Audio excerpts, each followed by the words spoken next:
Yaşlıktan dil verdin, bir seni hoşlap gittin bulgun beni yekece taşlap.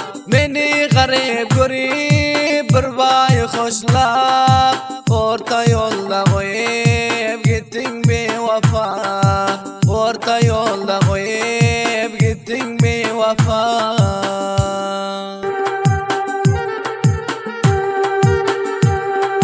Hazan nurib soldu bağın tergülü, yeke yalnız kaldı yo şeyda bülbülü. Yadına salarsın her günü, orta yolda koyup gittin pür cefa. Orta yolda koyup gittin pür cefa.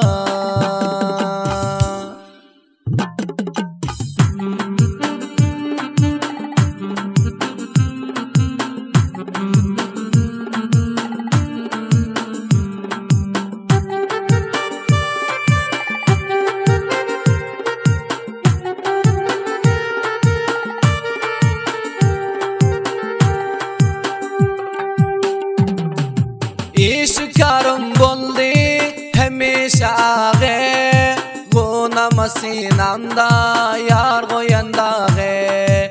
Tesginip duruyor seherin çağı, orta yolda koyup gittin bevafa. Orta yolda koyup gittin bevafa.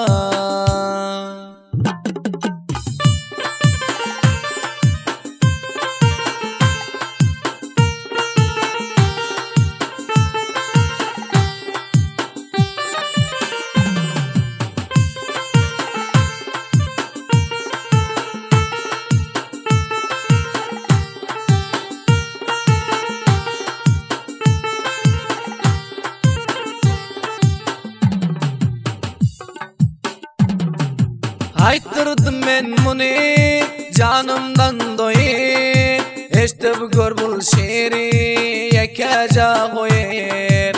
Kalbimi parçalap bıçaklap soyup, orta yolda koyup gittin pür cefa.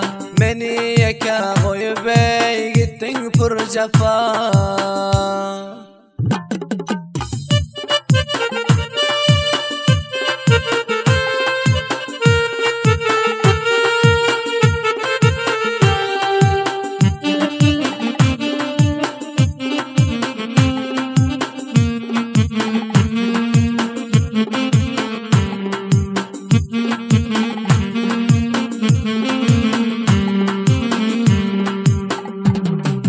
İbrahim Hocayni bul fermayişi, ne günlere saldın ey bul yalnız başı. Yakasını ezer gözünün yaşı, orta yolda koyup gittin bevafa. Orta yolda koyup gittin bevafa.